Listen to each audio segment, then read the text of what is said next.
अब बताओ unit vector क्या होता है? वो वेक्टर जो क्या करता है? जिसका मैग्नीट्यूड एग्जैक्टली 1 होता है। वेरी गुड, पहली आंसर तो सही है। Unit vector is a vector जिसका मैग्नीट्यूड क्या होता है सर? 1 होता है। 1 होता है सर। जिसका मैग्नीट्यूड क्या होता है? 1 होता है। और फिर इसका यूज क्या होता है सर? यूनिट वेक्टर का डायरेक्शन शो करती है। डायरेक्शन रिप्रेजेंट करता है। डायरेक्शन बताता है। यूनिट वेक्टर वो वेक्टर होता है जिसका मैग्नीट्यूड 1 होता है।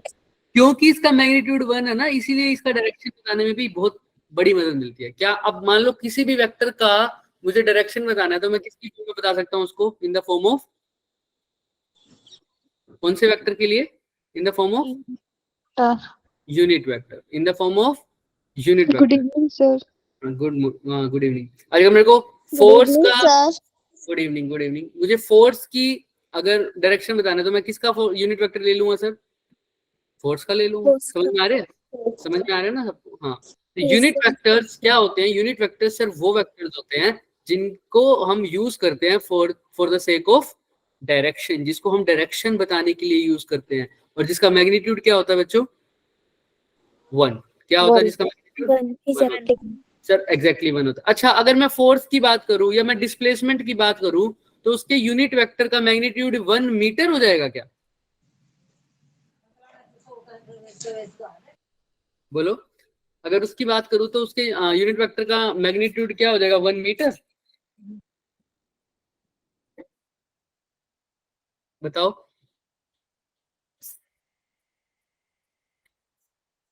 बताओ फटाफट। अच्छा, मैं डिस्प्लेसमेंट की बात करूं तो 1 मीटर हो जाएगा। अगर मैं मान लो एक्सेलरेशन की बात करूं या वेलोसिटी की बात करूं तो 1 मीटर पर सेकंड हो जाएगा। ऐसा है? तुमने ही बोला ना यूनिट वेक्टर का मैग्नीट्यूड 1 होता है, तो फिर ऐसा ही होना चाहिए। डिस्प्लेसमेंट का 1 मीटर हो जाना चाहिए। Good evening. बताओ। सोचो, थोड़ा सोचो। हाँ शिवानी बताओ। शिवानी ने हाथ खड़ा किया हुआ है। जिसको आता है वो हाथ हैंड रेस करो, बाकी हैंड लोअर कर लो, अपने नीचे कर लो हाथ। हाँ लीना बताओ। इंटरेक्ट करो बच्चे, इंटरेक्ट करो। गलत बोल दो कोई बात नहीं, जो समझ में आ रहा है ना वो बोलो। अभी आप लोगों ने बोला यूनिट वेक्टर का मैग्नीट्यूड क्या होता है? सबने बोला क्या होता है? 1। अब मैं पूछ रहा हूँ क्या 1 मीटर? नहीं सर, केवल और केवल क्या? 1। सिर्फ 1 बोलेंगे, सिर्फ 1 बोलेंगे। और ऐसा क्यों सर? सपोज करो, और यूनिट वेक्टर को डिनोट कैसे करते हो? अगर आर में लिख रहा हूं तो आर कैप। Very good. अच्छा, अगर मान लो मेरे पास एक चार्ज है, अगर मैं पूछूं इसकी यूनिट क्या है तो क्या बोलोगे? चार्ज की यूनिट कूलम। अगर मेरे पास दो चार्ज को मल्टीप्लाई कर दूं तो यूनिट क्या बन जाएगी कूलम का? ऐसे ही फोर्स है ना, फोर्स, ये फोर्स दिख रही है ना? इसको मैंने ऐसे लिखा हुआ है के Q1 Q2 अपॉन में आर क्यूब, साथ में इसका क्या लिख दिया? Unit vector. दिख रहा है?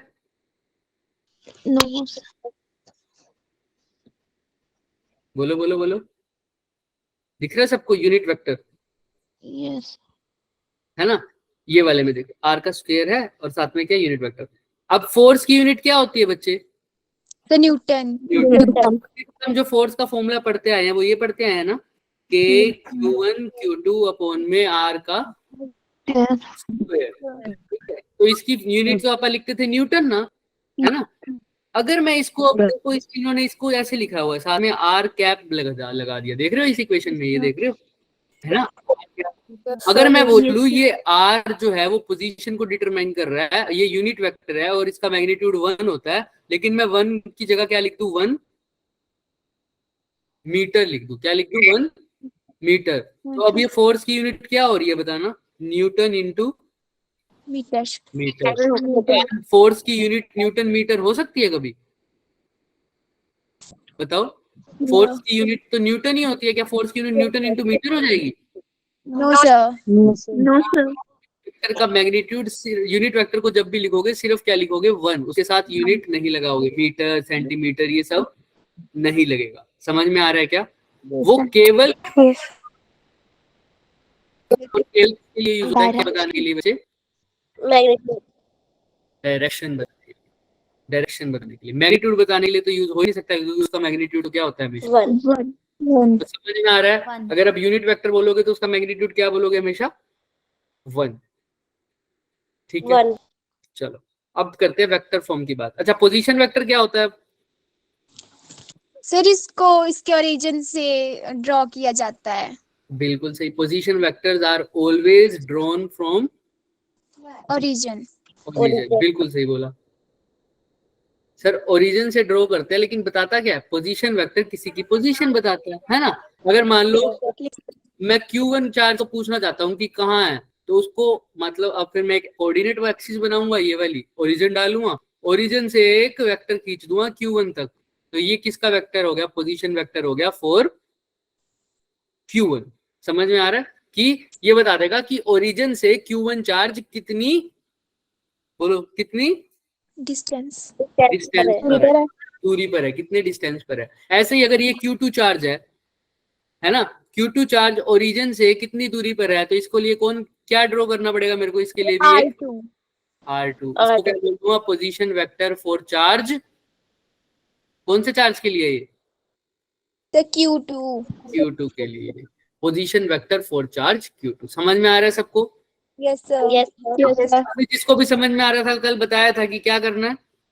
Sir thumbs up. हाँ तो फिर करो फटाफट जिसको सर समझ वो में आ रहा ऑप्शन नहीं है। है। ऑप्शन नहीं आ रहा? आ गया, देखो सबके आगे। ठीक है, हाँ चलो, जिसको जिसको नहीं मिल रहा वो बोल भी सकता है यस सर समझ में आ गया। चलो चले आगे। तो यूनिट वेक्टर भी समझ में आ गया, पोजीशन वेक्टर भी समझ में आ गया।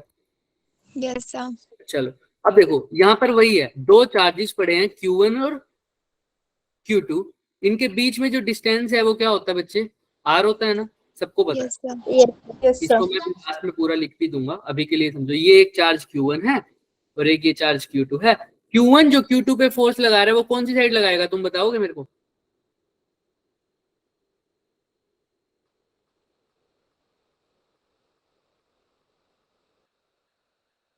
अगर Q1 Q2 दोनों पॉजिटिव हैं तो Q1 Q2 पे जो फोर्स लगाएगा कौन सी तरफ लगाएगा? Right side, left side?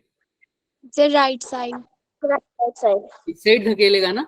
याद रखना, मैंने कल भी बताया था, जिसके ऊपर फोर्स लगती है वो मूव करता है ना, जिसके ऊपर फोर्स लगती है। अब Q1 लगा रहा है किसके ऊपर फोर्स? Q2। Q2 पर। तो जो डायरेक्शन बताओगे वो Q2 के लिए बताओगे कि Q2 कहाँ जाएगा। तो Q2 राइट तरफ जाएगा क्योंकि ये दोनों कैसे चार्ज है? पॉजिटिव है, और पॉजिटिव और पॉजिटिव एक दूसरे को क्या करेंगे? रिपेल। रिपेल करते हैं। तो सर अगर जो फोर्स Q1 Q2 पर लगा रहा है उसको ऐसे लिखते हैं F21। कैसे लिखेंगे? F21 क्या बताता है F21? टू पहले लिखने का मतलब है ये फोर्स किसके ऊपर लग रही है, तो क्या वन बोलेंगे? के ऊपर। ऑन टू पर। टू पर लग रही है ना। ये टू लिखा है मैंने, तो पहले किसके ऊपर लग रही है फोर्स? किसके ऊपर लग रही है? टू के ऊपर। जो पहले नंबर आता है उसको बताते हैं किसके ऊपर लग रही है, तो ऑन टू। और ये दूसरे वाला नंबर क्या बताता है? ये बता रहा है कि कौन फोर्स लगा रहा है, तो इसको लिख देंगे बाय विच। कौन फोर्स लगा रहा है बताना, यहाँ पे क्या आया नंबर? 1। 1। तो ये जो फोर्स F21 है इसका मतलब है फोर्स ऑन टू बाय 1। 1। यानी अब 2 फोर्स लगा रहा है किसके ऊपर? 1 के ऊपर। ऐसा बोलूं? सर 1 फोर्स लगा रहा है। हाँ, 1 फोर्स लगा रहा है किसके ऊपर? 2 के ऊपर। अगर मैं ऐसे लिखता F12 तो क्या बोलोगे? 2 फोर्स लगा रहा है 1 के ऊपर। हाँ, जो पहले लिखा हुआ उसके ऊपर फोर्स लग रही होती है, तो यहाँ पर पहले कौन लिखा हुआ है? 2। 1। तो F21। फोर्स किसके ऊपर लग रही है? 1 पर। तो देखो यहाँ पर पढ़ा जा रहा है, ये F21 को क्या लिखा हुआ है इन्होंने? 2 पहले लिखा हुआ है, तो फोर्स किसके ऊपर बताइए? Q2 पर, है ना? समझ में आ रहा है? Yes, sir. हाँ, अगर मैं F12 लिख देता तो क्या लिखता? Force on Force on 1/2. Q1 by Q2। Q2. चले आगे चले। Yes sir. Yes, sir. अच्छा, सर यहाँ पर हो गया। अभी तक तो हम अच्छा हमेशा देखना फोर्स की डायरेक्शन कैसे पता चलती है। फोर्स हमेशा उस डायरेक्शन पे लगेगी जो उस लाइन के डायरेक्शन पे लगेगी, उस लाइन पर लगेगी जो लाइन दोनों चार्जेस को क्या करेगी? जोड़ेगी। जो लाइन दोनों चार्जेस को जोड़ेगी, या बोलो ज्वाइन करवाएगी। सर Q1 और Q2 को कौन सी लाइन जोड़ रही है? ये लाइन जोड़ रही है ना, तो फोर्स इसी लाइन पे लगेगी, या राइट तरफ लगेगी या लेफ्ट तरफ लगेगी, लेकिन लगेगी इसी लाइन के लोग। अभी तो हमें पता है Q2 पे चार्ज फोर्स लग रही है Q1 की वजह से, तो कौन सी साइड जाएगा? ये राइट साइड, है ना। अच्छा, सपोज करो अगर मेरा चार्ज ऐसे होते, टेढ़े टेढ़े दिख रहे हैं सबको, यस सर। अब फोर्स कहाँ लगती बताओ? क्या इधर इस डायरेक्शन में लगती force? No sir, upward side लगती। सर। ऐसे लगती ना, जिस लाइन को ये दोनों जोड़ रहे हैं, देख रहे हो, यस इस सर। डायरेक्शन में लगती, Yes, राइट, है ना। सबको समझ में आ रही है? अगर Q1 ऐसे होता, Q2 ऐसे होता, तब भी कौन सी डायरेक्शन में लगती? तो इस डायरेक्शन में लगती, दिख रहा है? Yes sir. Yes, sir. तो इसका मतलब क्या है? फोर्स ऑलवेज एक्ट्स कहां पर लगेगी? Along on the line joining, किसको जोड़ रही है line? Two charges. Two charges. Charges है तो two charges. Force always act on the line joining two charges. अच्छा, अब यहाँ लग रही है तो जरूरी नहीं है कि हमेशा यहाँ लगेगी, इस साइड भी लग सकती है ना कभी तो, अगर ये चार्ज नेगेटिव हुआ तो, क्योंकि उस टाइम पे क्या करेगी ये, इसको अट्रैक्ट करेगा, है ना। तो लगेगी तो लाइन के ऊपर ही, चाहे अब पास वापिस अपने पास आते हुए लगे या दूर जाते हुए लगे, लेकिन लगेगी उसी लाइन के ऊपर। समझ में आ रहा है? Yes sir.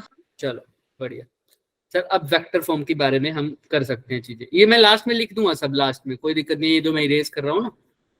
चलो अब क्या है सर ये Q1 Q2 है। अब ध्यान से देखो, ये दिख रहा है Q1 चार्ज, ये Q2 चार्ज। अब Q1 Q2 पर लगा रहा है, इसलिए इसको क्या लिखा हुआ है? F21। इसका माइक ऑफ कर लो बच्चे, F21। तो ये इसको इधर ही धकेलेगा ना, देखो डायरेक्शन फोर्स की, दोनों लाइन ज्वाइनिंग कर रहे हैं, इसी लाइन के लोग हैं, है ना। दिख रहा है सबको? कोई doubt? No sir.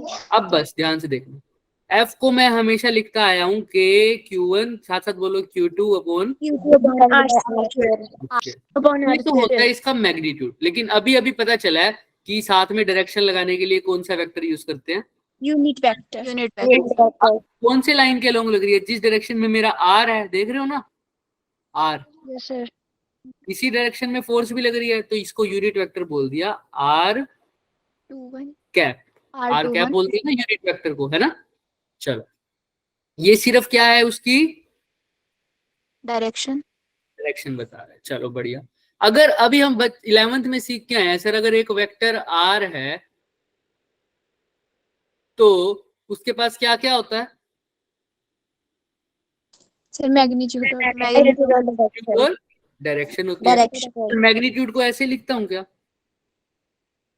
Yes sir. है ना, मोड लगा दो किसी भी चीज के ऊपर ऐसे वाले मैग्नीट्यूड। साथ में अभी अभी सीखा है डायरेक्शन को कैसे लिखते हैं? कैप लगे। तो यहाँ से अगर R कैप की वैल्यू निकालनी हो तो क्या आ जाएगी? फटाफट बताओ। R vector upon R magnitude. R magnitude ऐसे ही लिखते क्या? किसी के कोई डाउट? No sir. चलो कर दो यहाँ पर। K की जगह K ही है, Q1 की जगह Q1 है, Q2 की जगह Q2 है, R स्क्वायर की जगह R स्क्वायर है। R कैप की जगह क्या लिख सकता हूँ? R vector upon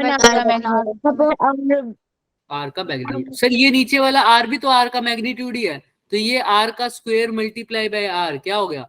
sir R का क्यूब। तो ऊपर क्या बन गया? K Q1 Q2 R vector है और डिवाइडेड बाय R का क्यूब, और यहाँ पे अब फोर्स आ गई, तो ये बन गया हमारा vector form of Coulomb's law. F21 बोल दिया या F12, अभी F बोला मैंने।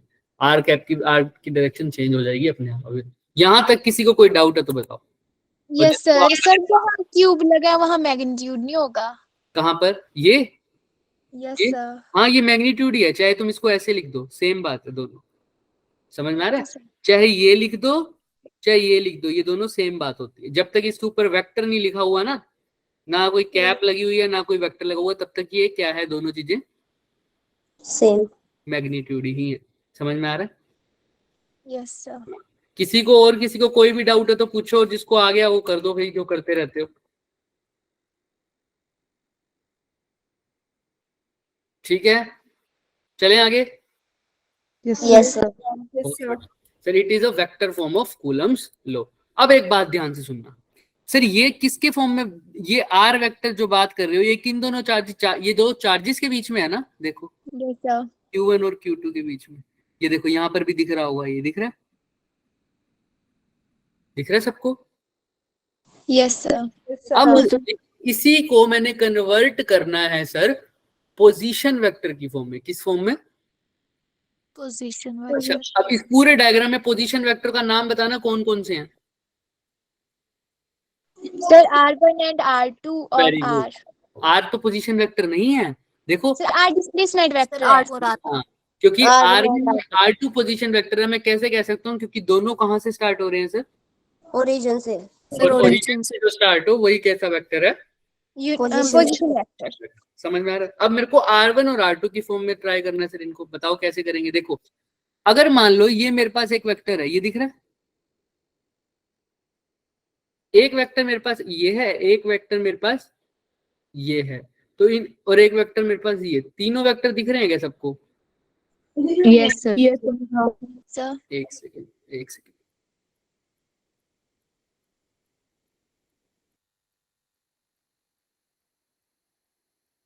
अब दिख रहे होंगे तीनों वेक्टर।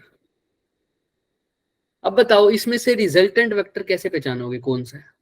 Sir, triangle law लगाकर. बिल्कुल सही लगाओ। फिर अगर ये मान लो R1 है, ये R2 है, ये R3 वेक्टर है, तो बताओ रिजल्टेंट कौन सा है इनमें से? R3 इसका रिजल्टेंट वेक्टर होगा. Very good. R3 वेक्टर जो है वो रिजल्टेंट वेक्टर है, और इसको कैसे लिख सकता हूँ? R1 vector plus R2 vector. R2 vector. Right. Yes sir. Yes, sir. ठीक है, कैसे पहचाना ज्योमेट्रिकली? सर इसके एरो से. हाँ, एरो से कैसे पता लगता है, क्या रूल होता है वो? Sir, head to head. हाँ वेरी गुड। रिजल्टेंट की पहचान होती है सर वो हेड टू हेड जाएगा और टेल टू टेल जाएगा। टेल जाएगा। अगर मेरे को R1 को लिखना होता R2 और R3 की फॉर्म में, तो मैं ऐसे लिख सकता था क्या? R3 vector minus R2. लिख सकता था क्या? यस पक्का? Yes sir. ठीक है, देखते हैं, अभी देखते हैं सर क्या बोल रहे हो आप। ये सही भी है और पूरी तरह से सही नहीं भी है। हम लिखते तो हैं ऐसा, बट इसको एक्चुअल में समझना आना चाहिए हमें। मैं यहाँ पर लिखूंगा तो प्लस ही, लेकिन माइनस R2 का मतलब है मैंने R2 की डायरेक्शन को क्या कर दिया? चेंज बदल दिया.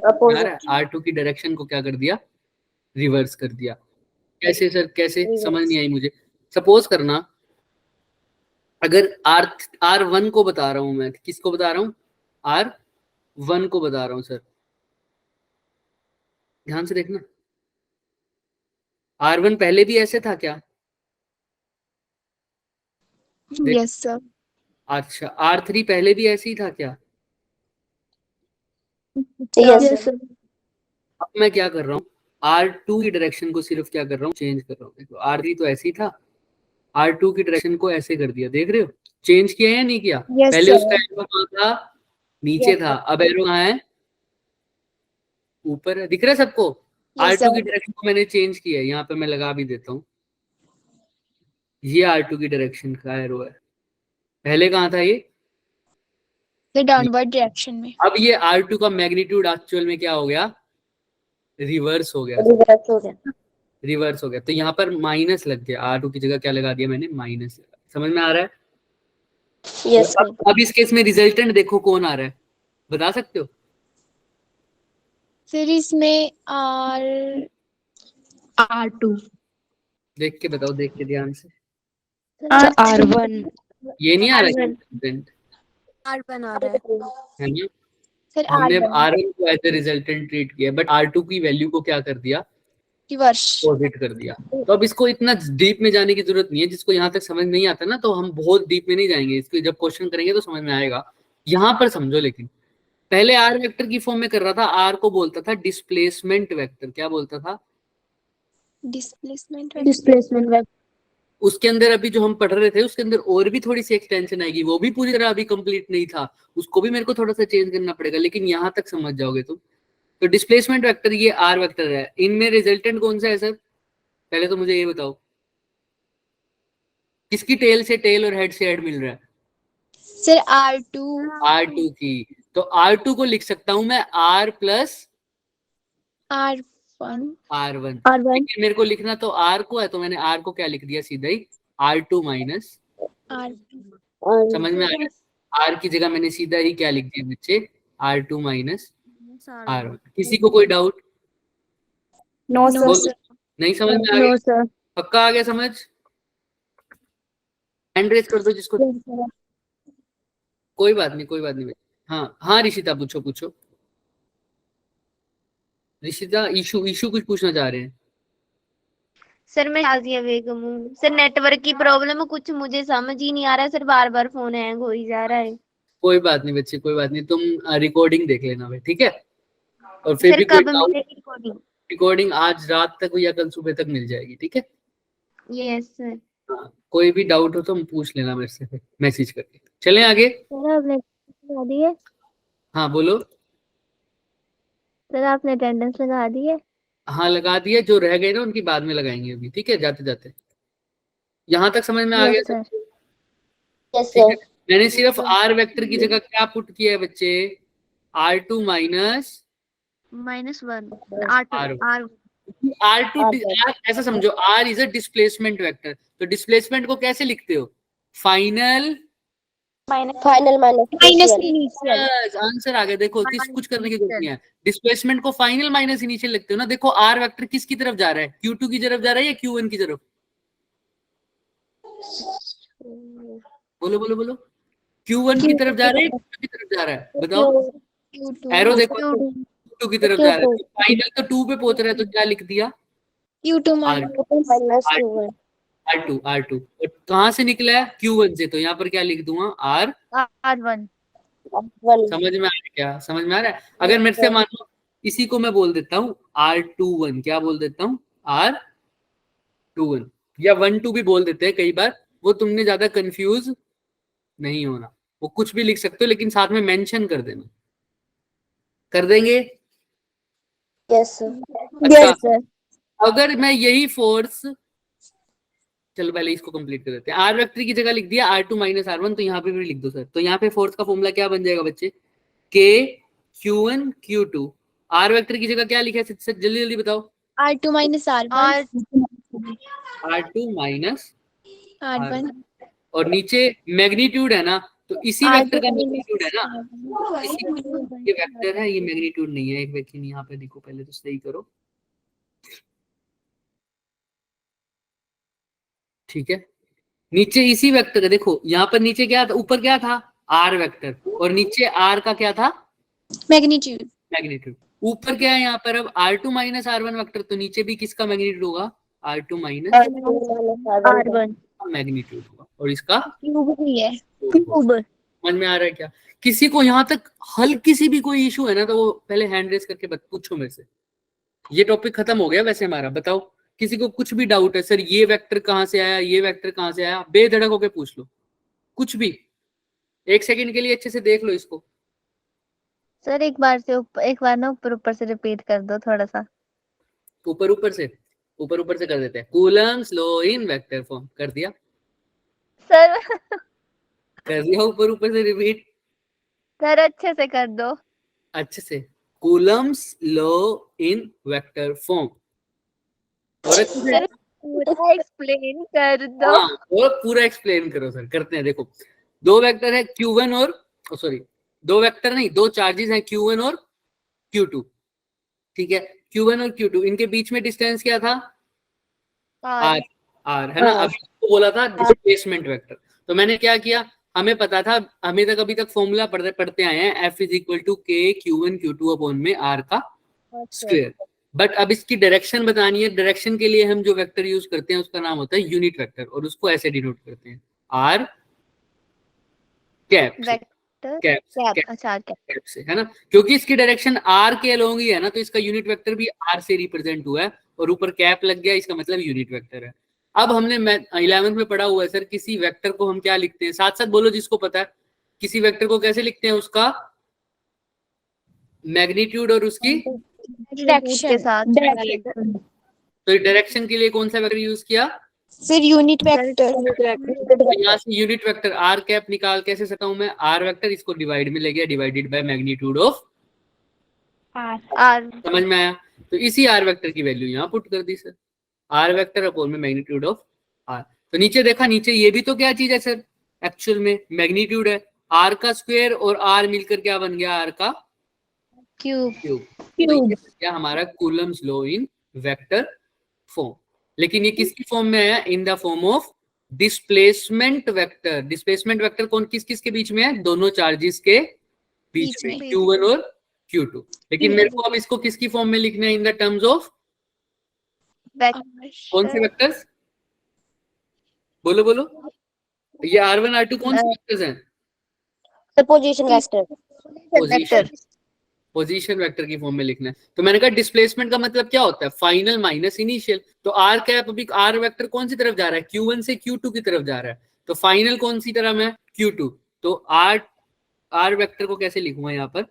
R2 minus R1 final R2 पे जा रहा है और फिर R1 पे जा रहा है, R2 माइनस R1। समझ में आ रहा है? तो R की जगह मैंने सिर्फ क्या लिख दिया? R2 माइनस R, और नीचे भी R की जगह क्या लिख दिया? R2 minus R। समझ में आ गया क्या? अच्छा, अब ये सेम टू सेम चीज अगर मैं पूछता F12 के लिए, किसके लिए? F12 तो क्या लिखते आंसर में? सीधा आंसर बताओ। K Q1 Q2 upon R1 minus R2 minus R2. यहाँ पर क्या हो जाता? R2 माइनस R1 की जगह R1 minus R2 cube multiply by में R1 minus R R1 minus R2 magnitude नहीं है, ऊपर ऊपर क्या है? वेक्टर है ना?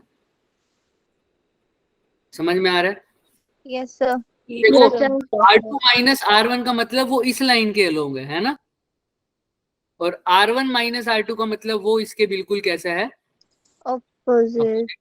देखो ना, जब F21 की बात कर रहे हो तो 2 के ऊपर फोर्स लग रही है, तो 2 मूव करेगा, इस साइड ही मूव करेगा 2, तो जहां पे इधर है ना, इधर। Yes sir. और जब F12 की बात कर रहे हो तो फोर्स किसके ऊपर लग रही है? 1 के ऊपर लग रही है। तो 1 किस तरफ मूव करेगा? लेफ्ट वाली साइड और या राइट वाली तरफ? लेफ्ट। दोनों की डायरेक्शन क्या हो गई? ऑपोजिट। अपोजिट। फिर अगर मैं इसी को देखो, अगर मेरे को F12 को F21 की फॉर्म में पुट करना हो तो यहाँ पर R1 माइनस R2 की जगह क्या आना चाहिए? R2 लेकिन ये दोनों बिल्कुल एक दूसरे के यहाँ है, तो मैं ऐसे लिख सकता हूँ sir, R1 minus R2 vector जो है वो बिल्कुल क्या है? अपोजिट है। वेक्टर के लिए मैं मैग्नीट्यूड क्यों यूज कर रहा हूँ बार बार? ठीक है, तो वो बिल्कुल अपोजिट है R2 माइनस R1 के लिए। तो मैं ऐसे लिख सकता हूँ minus of R2 minus R1। क्या ये बात सही है? Yes sir. मुझे पता है R1 माइनस R2 का मतलब ये मेरा Q1 था, ये मेरा Q2 था। तो ये तो हो गया जब 1 से 2 जा रहा हूं, ये हो गया मेरा R2 माइनस R1, क्योंकि फाइनल मेरा क्या है? 2। अच्छा, मैं इसका उल्टा देखता हूँ, Q1 और Q2। अब फोर्स किस पे लग रही है? Q1 पे। R1 माइनस कोई कुछ कह रहा है क्या? नहीं? तो देखो ये दोनों डायरेक्शन एक दूसरे के क्या आ रही है बच्चे? Opposite. तो इसीलिए मैंने आगे क्या लगा दिया? माइनस लगा दिया। फॉर्मूले में भी करो, फॉर्मूला क्या होता है? K Q1 अपॉन में, अगर यहाँ पे था R2 माइनस R1 था मान लो, और नीचे भी क्या था फिर? R2 minus Minus R1. Q। ये किसका फॉर्मूला था? F12 का था या F21 का था? फटाफट बताओ। F21। F21. हाँ, क्योंकि फाइनल में क्या है यहाँ पर? 2। अच्छा, अब F12 का लिखें? Yes, sir. Yes sir. K Q1 Q2 R2 की जगह क्या लिखूं? R1 minus R2. R1 minus R2 R2। नीचे भी क्या लिखूं? फटाफट बोलो। R1 minus Q। इसी को मैं दोबारा लिख रहा हूं, देखना ऊपर वाली F12 को ही ध्यान से देखना। K Q1 Q2 R12 की जगह ऐसे लिख सकता हूं, minus of R2 minus R2 minus R1 ऐसे लिख सकते हैं क्या? Yes, sir. नीचे पे तो कोई फर्क ही नहीं पड़ेगा, बाकी कर दो करना हो तो। कि नीचे तो क्या है सर, मैग्नीट्यूड लेना है, पॉजिटिव आए चाहे नेगेटिव, नीचे तो कोई फर्क नहीं पड़ेगा। क्योंकि मैग्नीट्यूड अगर -5 है तो हम, अगर -5 आंसर आ रहा है तो मैग्नीट्यूड फिर भी क्या आएगा? Positive. ये हो गया F12 है ना। इसको रीअरेंज करें दोबारा से, ये माइनस को आगे ले जाओ तो क्या फॉर्मूला बन गया?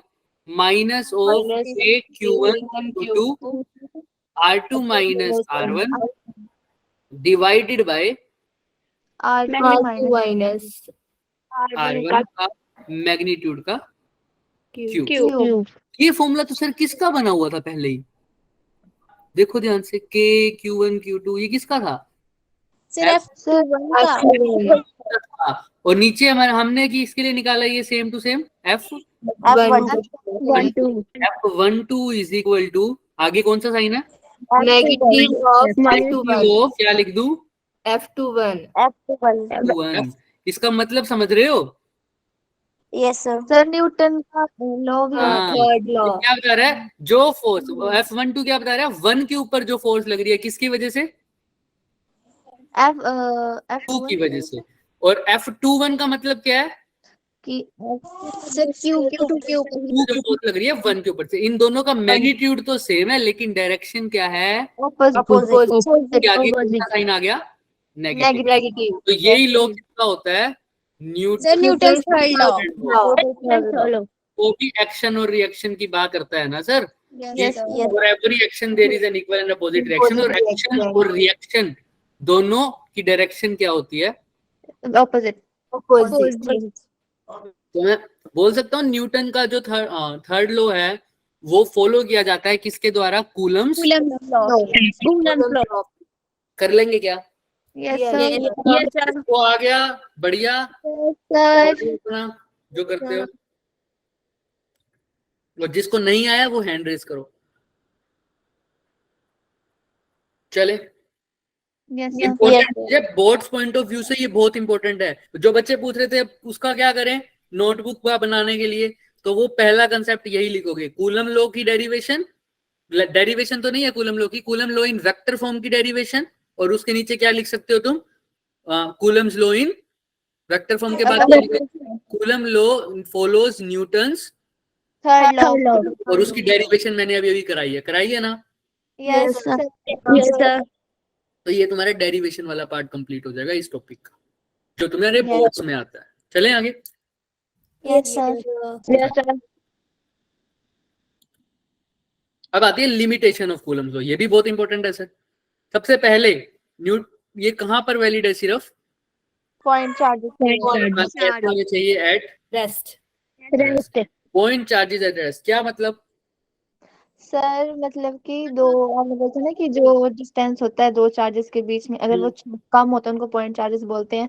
तो अगर मतलब जो मान लो कि मैंने आपने बोला था ना ये काम, तो मतलब अगर एक पोल होगा कि कुछ उसमें मतलब यूनिफॉर्मली डिस्ट्रीब्यूटेड चार्ज होंगे ना, और उसमें जो डिस्टेंस होगा तो वो डिस्टेंस अलग अलग हो जाएगा अलग अलग चार्ज के लिए। अलग अलग नहीं, वो हम मेजर नहीं कर पाएंगे, ऐसा हो जाएगा है ना, क्योंकि वो बहुत बहुत बहुत पास में होंगे चार्जेस। एक तो कर नहीं पाएंगे। इसकी एक्सप्लेनेशन तो हम पूरी तरह से पढ़ेंगे कैसे करेंगे, लेकिन अभी के लिए हम समझेंगे। वो बिल्कुल ठीक बात है तुम्हारी। पॉइंट चार्जेस सर बहुत छोटे से होते हैं एक तो, है ना, ठीक है। अगर चार्जेस बड़े हो जाएं तो उनकी डायमेंशन भी बढ़ेगी। डायमेंशन मतलब जैसे मैंने बताया था वो रोड वाला एग्जांपल अभी तुम बोल रहे हो, है ना। एक तो पॉइंट चार्ज है और एक उसका साइज बढ़ गया, तो उसके साइज का भी इफेक्ट आएगा क्या? नहीं आएगा? यस सर आएगा। उसके चार्ज उसकी डायमेंशंस के कारण भी उसकी फोर्स पे इफेक्ट हो सकता है, तो वहां से फोर्स इफेक्ट हो जाएगा, तो हम ढंग से कैलकुलेट नहीं कर पाएंगे अगर सेम यही फॉर्मूला यूज किया तो। दूसरी बात, अभी चार्जेस छोटे छोटे हैं तो इनका एक दूसरे पे बहुत ज्यादा इफेक्ट नहीं आ रहा। आ तो रहा है, फोर्स तो लग रही है, लेकिन अगर चार्जेस बड़े बड़े हो जाएंगे और पास लेके आऊंगा तो इनके चार्ज के डिस्ट्रीब्यूशन में भी फर्क आ जाएगा। किसमें? Distribution of charge. क्योंकि अगर एक बहुत बड़ा चार्ज ले लिया मैंने और दूसरा भी बड़ा चार्ज ले लिया, तो एक दूसरे पे चार्ज का डिस्ट्रीब्यूशन करेंगे। मतलब इंडक्शन वगैरह पढ़ा है ना हमने, इंडक्शन कंडक्शन ये सब। उस वाले प्रोसेसेस में हम आगे जाएंगे तो इनके प्रोसेसेस में मतलब इनके अंदर जो चार्ज का डिस्ट्रीब्यूशन है वो भी क्या होता रहेगा, थोड़ा थोड़ा चेंज होता रहेगा। कोई ज्यादा अफेक्ट करेगा एक दूसरे को, जिसकी वजह से हम कैलकुलेट अच्छे से नहीं कर पाएंगे क्या? फोर्स को। अगर को। कूलम लॉ का फॉर्मूला यही रहा तो, क्योंकि कूलम लॉ के फॉर्मूले में क्या हम कहीं पर भी देख रहे हैं डायमेंशन का यूज हो रहा है? नो क्या उसकी लेंथ No, आ रही है sir. कहीं डिस्टेंस आ रहा है? कभी कभी देख रहे हो चार्ज की लेंथ इतनी आ रही है कूलम लॉ में? नो सिर्फ सर, क्या यूज हो रहा है सर? Q1 यूज हो रहा है, Q2 यूज हो रहा है और उनके बीच में डिस्टेंस बात करिए कि चार्ज लेंथ कितनी है? कोई बात कर रहे हो इसमें? नहीं ना? No, sir. चार्ज का एरिया मतलब वो जो चार्ज है जहां पर है उसका एरिया, उसकी डायमेंशन कितनी है? नहीं, क्योंकि चार्जेस हमारे कैसे हैं बच्चे? पॉइंट चार्जेस है। उनकी कोई ज्यादा डायमेंशन हम नहीं लेते कि लेंथ इतनी, ब्रेथ इतनी, हाइट इतनी, है ना। लेकिन अगर जब उनकी डायमेंशन बढ़ जाएगी तो उनकी लेंथ, ब्रेथ, हाइट इनको भी देखना पड़ेगा हमें अच्छे से। समझ में आ रहा है? Yes sir. चार्ज की डिस्ट्रीब्यूशन में फर्क पड़ जाएगा। इसी वजह से कूलम लॉ सिर्फ कहाँ वैलिड है? Point charges. और रेस्ट पर ना हो के मोशन में हो तो सिर्फ कूलम लॉ नहीं, और भी चीजें आ जाएंगी ना इसमें। कूलम लॉ के अलावा, कूलम लॉ तो सिर्फ रेस्ट पे बोला मैंने, क्योंकि चार्ज जब मोशन में होते हैं, याद होगा किसी को, मैंने 3 केस बताए थे, charge at rest, charge at Charge at motion. Constant velocity और कांस्टेंट कांस्टेंट मोशन है। तीसरा, चार्ज कैसा हो? Motion में. मोशन में कैसा हो? एक्सल रेटेड मोशन, है ना। Acceleration. पहले केस में तो उसके पास सिर्फ और सिर्फ इलेक्ट्रिक फील्ड होती थी, दूसरे केस में electric field plus Magnetic field. Magnetic field, और तीसरे केस में वो कुछ छोड़ता था अपने अंदर में से, उसको क्या बोलते थे? हाँ, बोलो बोलो। Electromagnetic Magnetic waves, electromagnetic waves, wave. जब वो एक्सेलरेटेड होता था। तो सर जब वो, अभी तो चार्ज रेस्ट पर है तो इलेक्ट्रिक फील्ड है तो हम कूलम लॉ बोल सकते हैं, लेकिन जब चार्ज मोशन में आ जाएगा तो उसके पास और इफेक्ट्स भी आ जाएंगे, मैग्नेटिक इफेक्ट, तो हम ढंग से उसको कैलकुलेट नहीं कर पाएंगे, और उसके अंदर भी फिर हम देखेंगे डिस्टेंस वगैरह और बहुत चीजें इंक्लूडेड हो जाएंगी। तो अभी के लिए तो हम यही बोल सकते हैं कि पॉइंट चार्जेस के लिए वैलिड है और रेस्ट पर। चले, डन। Yes Yes, sir. और देखो कूलम लॉ में तुम Yes, देखो उन्हीं फोर्स, उन्हीं के लिए अप्लाई हो सकता है जहां पर जो हमारी जो फोर्स है वो इनवर्सली प्रोपोर्शनल हो किसके? आर के। आर का क्या होता है यहाँ पर? Magnetic. इसलिए इसको कौन सा लॉ बोलते थे बताओ? जहां पर कौन सा फोर्स, जहां पर इनवर्स के लो हाँ, Inverse जहां पर के फोर्स डिस्प्लेसमेंट के या डिस्टेंस के इनवर्सली प्रोपोर्शनल हो, लेकिन उसके स्क्वायर के इनवर्सली प्रोपोर्शनल, तो उस लॉ को बोलते थे इनवर्स। वहीं पर वैलिड है जहां पर इनवर्स स्क्वायर वैलिड होता है। समझ में आ रहा है? जैसे ग्रेविटेशनल फोर्स जो है वो क्या इनवर्स स्क्वायर लॉ फॉलो करती है? Yes sir. Yes, sir. Inversely proportional to क्या है? आर का R स्क्वायर। ठीक है, अब बात आती है sir force on multiple charges, जिसको बोलते हैं सुपरपोजिशन प्रिंसिपल। जिसको क्या बोलते हैं? Superposition Superposition. Principle. Superposition principle. Sir superposition principle क्या होता है सर? सर नेगेटिव मतलब चार्जेस को सम किया जाता है उनका। इसके बारे में हमने कल बात नहीं की थी ना, बिल्कुल भी, ये की थी थोड़ी बहुत। चलो ठीक है, जब लास्ट तक रहना, जिसका डिस्कनेक्ट हो रहा है उसको फिर दिक्कत आ जाएगी। ध्यान से देखो, force on point charges due to multiple charges. क्या कर रहे हैं सर? इसको एक बार साइड करो। सपोज करो मेरे पास सिर्फ अभी 2 ही चार्ज हैं। अब ये क्या कर रहा है सर? एक चार्ज के ऊपर मैं फोर्स देख रहा हूँ सबकी वजह से, दिख रहा है? किसके ऊपर फोर्स देख रहा हूँ? रेड वाले चार्ज के ऊपर फोर्स देख रहा हूँ। किस किस की वजह से? Black, blue, Black, blue, green, yellow. Yellow. क्या ये दोनों आपस में फोर्स नहीं लगा रहे होंगे सर? यस सर लगा रहे होंगे। ये दोनों भी लगा रहे होंगे, लेकिन जो मैं स्टडी कर रहा हूँ वो सिर्फ किसके ऊपर स्टडी कर रहा हूँ? रेड वाले। So that तो इसलिए मैंने सिर्फ उसकी दिखाई है। पढ़ते हो ना न्यूटन्स लॉ में कि जिस बॉडी पे बात करो, अगर ब्लॉक की बात करें तो ब्लॉक का सिर्फ फ्री बॉडी डायग्राम बनाते हो तो सिर्फ वही फोर्सेस शो करते हो जो किसके ऊपर लग रही होती है? डायग्राम ब्लॉक के ऊपर, ना? ब्लॉक के ऊपर लग रही होती है। अगर पुली का बना रहे हो तो सारी फोर्सेस सिर्फ किस पे दिखाओगे? पुली के ऊपर, पुली के ऊपर. है ना। अगर किसी डेस्क का या किसी बुक का बना रहे हो तो सारी फोर्सेस किस पे बताओगे? उस बुक के ऊपर।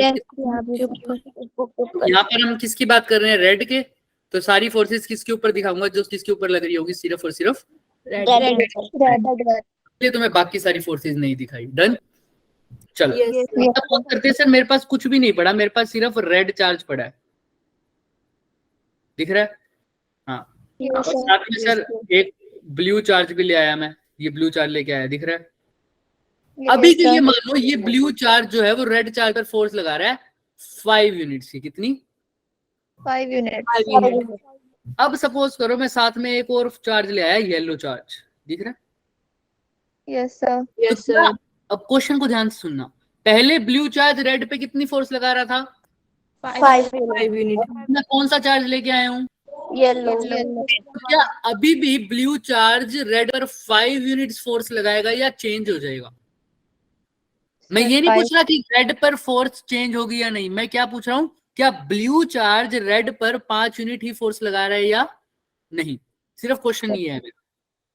सर 5 ही लगा रहा है। 5 लगा। तो मतलब रेड चार्ज के आने से ब्लू चार्ज की फोर्स पे कोई इफेक्ट नहीं पड़ेगा? सर येलो वाले के आने से हाँ सॉरी, ये के आने से कोई फर्क नहीं पड़ेगा? नहीं सर, क्योंकि वो अलग अपनी फोर्स लगा रहा है। ठीक है, अब मैं एक और ले आता हूँ चार्ज, ग्रीन वाला। ठीक है, यहाँ पे रख दिया इन दोनों के बीच में। अब बताओ क्या ब्लू वाला अभी भी रेड वाले पे 5 यूनिट की फोर्स लगा रहा होगा? सर नहीं। अच्छा हो जाएगी? सर वो पहले बताओ फिर, change होगी। पहले भी चेंज हो जाएगी? यस सर होगी। अच्छा, चेंज हो जाएगी। बढ़ेगी या घटेगी? सर सर बढ़ेगी। अब मैं एक और चार्ज ले आया, ब्लैक बनाऊंगा तो ब्लैक तो तुम्हें दिखेगा नहीं। सपोज करो मैं वाइट। सर व्हाइट बना दो। व्हाइट बना दो। व्हाइट यहाँ पर ऑप्शन दिख तो रहा है मेरे को। हाँ, अब एक और ले आया। अब बताओ क्या अभी भी ब्लू वाला 5 यूनिट लगा रहा होगा या चेंज हो जाएगी? सर चेंज चेंज हो जाएगी। तो देखो तुम्हारा पहले वाला आंसर सही था बच्चे। सर चेंज नहीं होगी। हाँ, चेंज ब्लू वाला जो है वो कभी भी चेंज नहीं करेगा। अगर ब्लू वाला अकेले पहले 5 फोर्स लगा रहा था तो अभी भी कितनी लगाएगा? 5 की, 5 ही लगाएगा। तो किसी, अगर यहाँ पर मैं 1000 चार्ज भी इकट्ठे कर दूं ना ऐसे ऐसे, समझ रहे हो, ब्लू वाला तब भी कितनी लगाएगा? 5 यूनिट्स। हाँ, लेकिन रेड पर जो चार्ज फोर्स है वो चेंज हो जाएगी। क्यों? क्योंकि रेड पर पहले तो सिर्फ ब्लू वाला लगा रहा था, अब कौन लगा रहा है? ग्रीन भी लगा रहा है, येलो भी लगा रहा है, ब्लू भी लगा। व्हाइट भी लगा रहा है। एक सेकंड रुको बच्चे।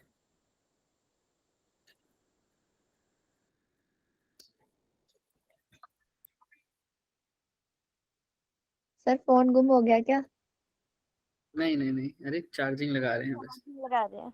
ठीक है, फोन ये स्विच ऑफ हो जाता है वरना।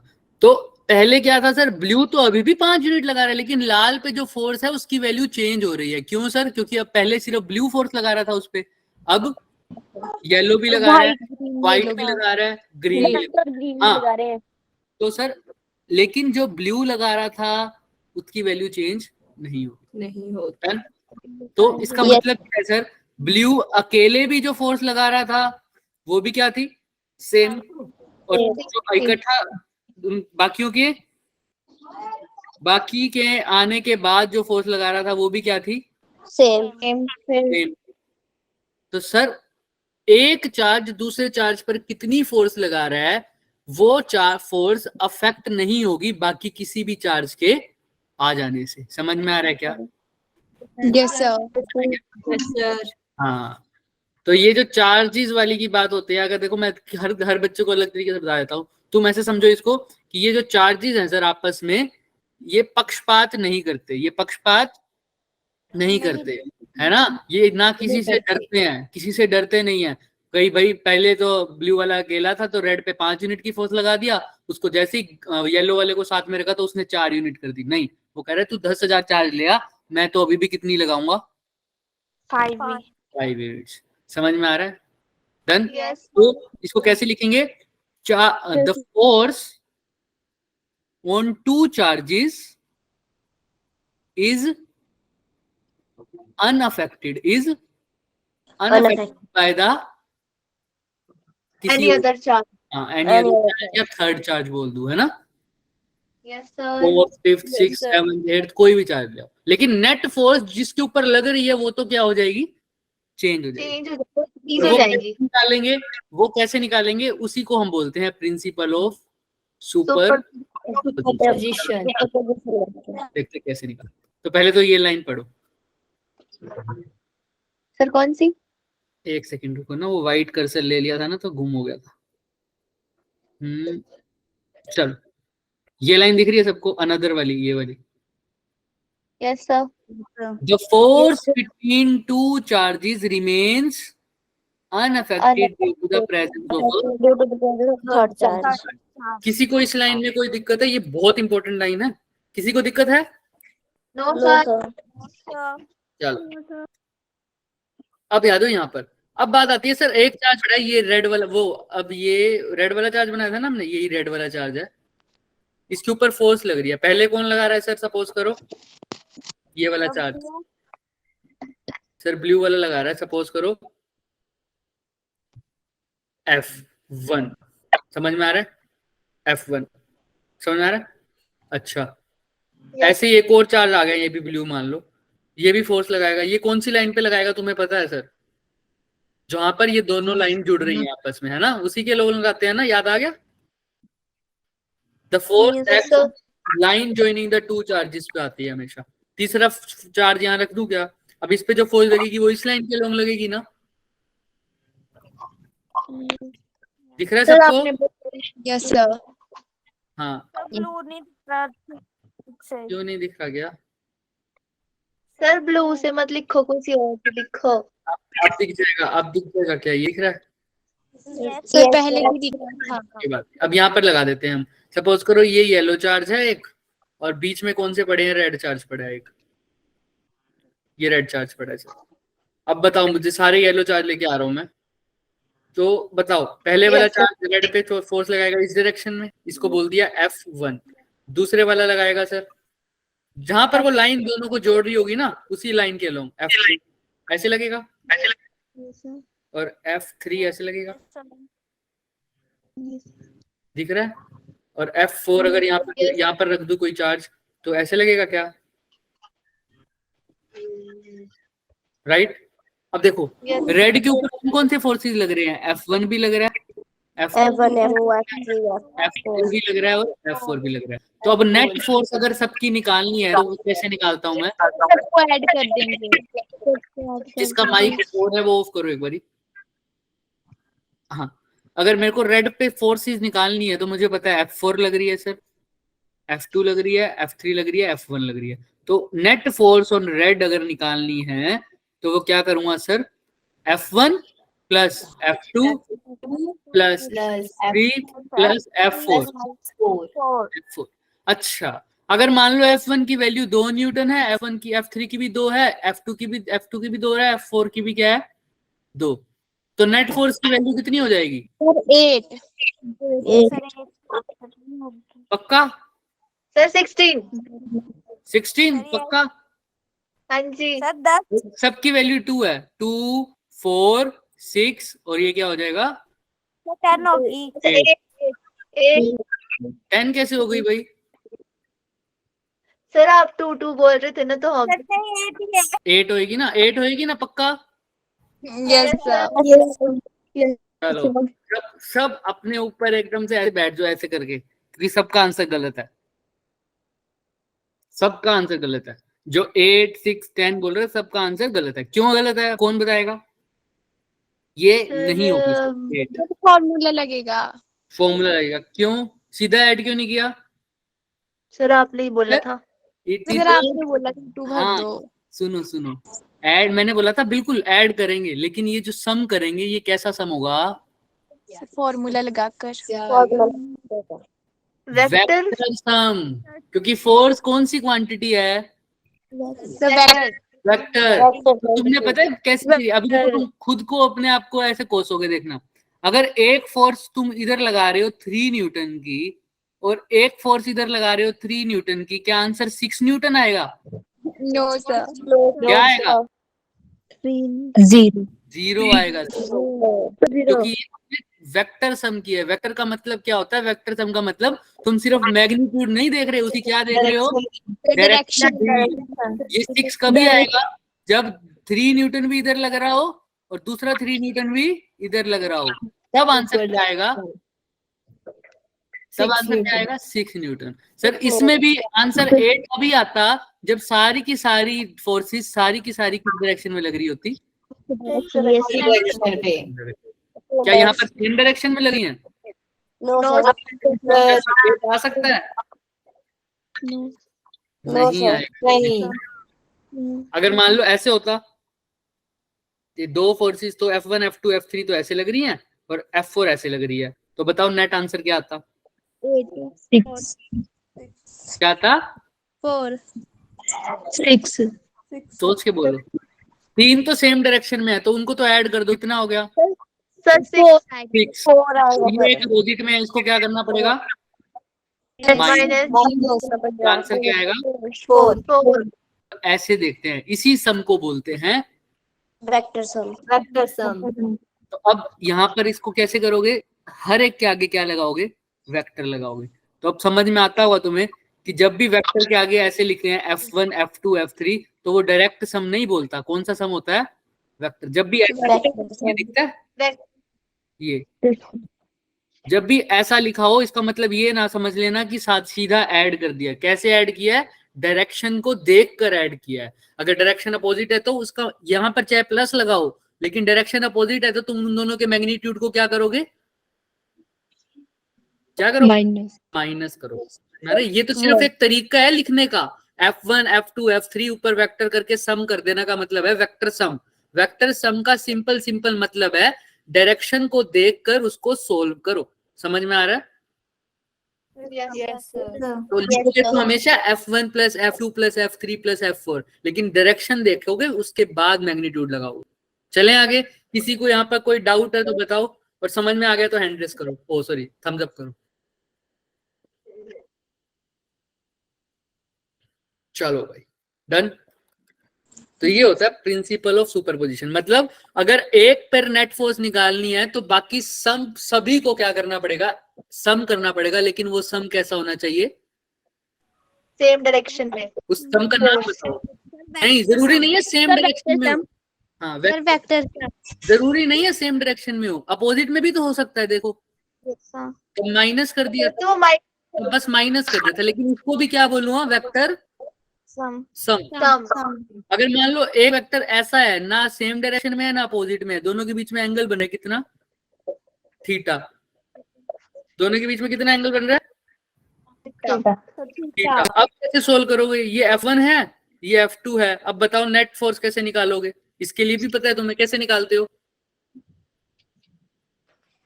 बताओ। ना तो ये सेम डायरेक्शन में है तो ना तो सीधा ऐड कर सकता हूँ ना सीधा सब्ट्रैक्ट कर सकता हूँ। तो इसको कैसे निकालेंगे? Sir no net force. नहीं, नेट फोर्स तो निकलेगी इसमें। यानी सर अगर रिजल्टेंट निकालेंगे इसका। रिजल्टेंट वेक्टर निकालना good. पड़ेगा।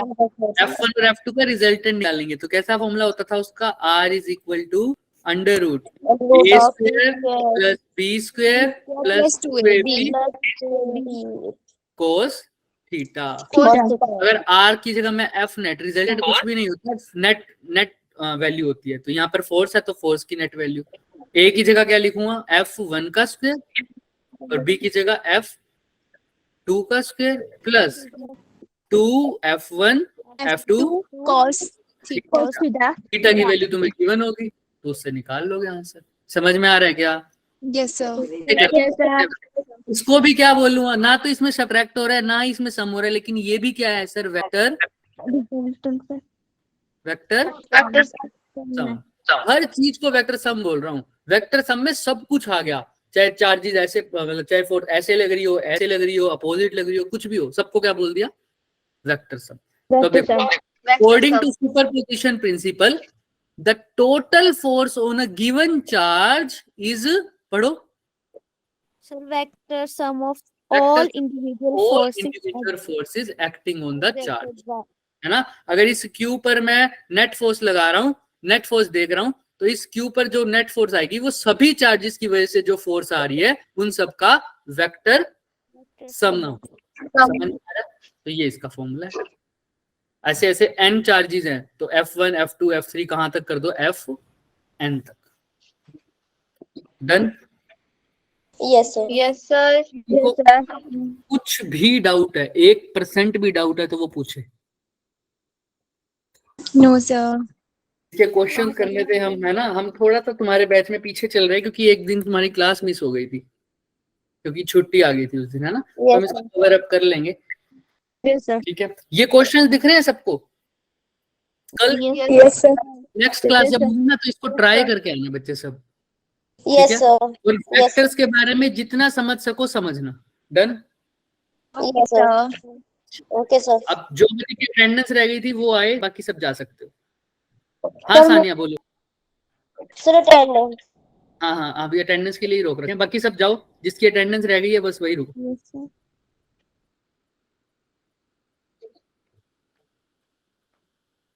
सर हाँ बताओ, अंजलि आ गई क्या? सर नहीं आई। क्वेश्चन का फोटो भेज देना, क्या भेज दूं बच्चे? क्वेश्चन का फोटो भेज देना। हाँ हाँ, ये पूरी पीडीएफ ही भेज दूंगा ना, इसमें क्वेश्चन दिख जाएंगे तुम्हें। Yes, ठीक है। Yes. हाँ, अंजलि आई हुई है? नहीं। Urvashi, Ikshita, yes sir Ishita. इक्षिता इक्षिता इक्षिता नहीं आई हुई। Sir, starting में यहाँ पर सिया भी नहीं आई, भारती भी नहीं आई। Yes, Anjali, sir. कौन आया हुआ है? कौन आया? सर सिया आई हुई है? सर इशिता भी है। एक सेकंड, शुरू से स्टार्ट कर रहा हूँ मैं। सिया आई हुई है या? sir, yes. ओके, अच्छा। Bharti, no sir. Anjali, Urvashi, Ishita, yes sir. Simran, Yes, Ishita आई sir. है? इशिता। Yes. ऐसा रहा नंबर चेक कर लो। सर ऐसा नंबर में Yes, है sir. सर, सेम सिमरन है वैसे। हाँ, सिमरन कौन है? रितिका। Sir yes present. हाँ, और आशा, ऐश्वर्या, हीना। Yes sir. हीना आई हुई है? हीना, ठीक है। Yes, ऐसा रहा sir. नंबर चेक करते जाना। Sania, Yes, sir. Sakshi, Anshika, yes sir. Vaishali, Ritika, Vanshika yes sir. और अवंतिका। Yes, sir. आई हुई है, ठीक है। और पलक, यस सर। भावना यस सर। और सानवी यस सर। और तन्वी। तन्वी नहीं आई आज। Yes sir. तन्वी आई हुई है क्या? Yes sir. और Kanishka, sorry, Kanishka. Yes sir. और इसका नाम, इनका नाम क्या था? Rita. Yes sir. Simran, yes sir. Payal नहीं आई आज। Radhika, yes sir. Okay. Tanisha, Ridhika, Tanisha, इनमें से कोई आया हुआ है?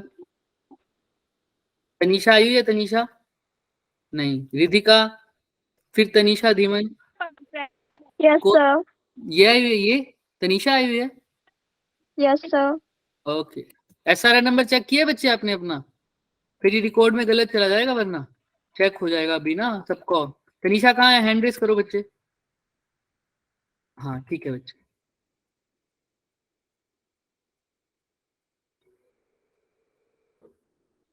हाँ, इसके बाद स्नेह यस सर। और इशिता नहीं आई है। हाँ, इशिता आई है? Yes sir. ये एसआरआई नंबर यही है आपका? Yes sir. और कनिका सिंह, Yes, sir. दीपिका चौहान नहीं आई। कंचन नहीं आई होगी। नियति और अकलांशा में कोई आया हुआ है? नहीं आया हुआ। ठीक है बच्चे। और किसी का नाम रह गया हो तो बताओ मुझे। पायल किस नाम से हो आप? किस नाम से हो पायल? यहाँ पर आपका नाम पायल डबल। ये वाला है आपका? ठीक है। और कोई रह गया है? हैंड रेस करो। सुनीता, आप किस नाम से हो बच्चे? इसी सुनीता नाम से ही हो? सर नहीं सर, मेरी अटेंडेंस तो लग गई है सर, पर ना जो यहाँ पे रिकॉर्ड है सर, मेरा नाम गलत है उसमें। पर क्या नाम है? सर मेरा नाम रितिका है वैसे सर, वहाँ पे जो लिस्ट भी है ना उसमें भी नाम गलत था सर, जो डाली थी ग्रुप में। रितिका आपका SRN नंबर बताना कौन सा है, ये है क्या? सर नहीं सर, जो 9th नंबर पे है। 9th नंबर पे ये तो सिमरन है ना? सर नहीं सर, मेरा रियल नेम रितिका हाँ है सर, ये रिकॉर्ड कर में दिया था, गलत ये है। आपने कल बता दिया था ना, आपका रियल नेम रितिका है और आप वैशाली और सुनीता देवी के नाम से ज्वाइन करते सर हो। ये चेंज नहीं वैसे होगा रिकॉर्ड से सर, हाँ जैसे हो जाएगा हो जाएगा हो जाएगा, वो यहाँ से देख के कर देंगे, कोई दिक्कत नहीं। ठीक है 2-3 दिन में। हाँ बोलो बोलो। Thank you sir. सर मैं जीवना रानी के हाँ इससे जीवना ज्वाइन रानी, करती हूँ सर, वहाँ पे लिख दो। आपका नाम क्या है लेकिन? सर असली नाम क्या है आपका? लिख दो, चैट में लिख दो, मुझे समझ नहीं आ रहा, आपकी आवाज नहीं आ रही ना बच्चे मेरे पास, चैट पे लिख दो आपका असली नाम क्या है। हाँ हाँ रितिका कुछ बोल रहे हो? नहीं। जीवना रानी आप कौन से नाम से हो बच्चे? बता, जिसने जाना जाओ, आपकी नेक्स्ट क्लास भी होगी आई थिंक, है ना? बाकी जिसके सिर्फ रह गया सुनिधि, सुनिधि सुनिधि सुनिधि सुनिधि कहाँ है? नंबर बोल सकते हो अगर दिख रहा है तो। सर 23। हाँ तो आप यही है क्या 23 वाला? Yes sir. जीवना ठीक है, आपका नाम बताओ मुझे क्या है वैसे? सुनिधि नाम है आपका और आप जीवना रानी के नाम से ज्वाइन करते हो, राइट? Yes sir. ठीक है बच्चे, डन हो जाएगा, आज से पता लग जाएगा सब। और कुछ? सबका हो गया attendance? Yes sir. Yes sir. चलो ठीक है बच्चे, thank you everyone. Thank you sir. Thank you thank you sir. Thank you.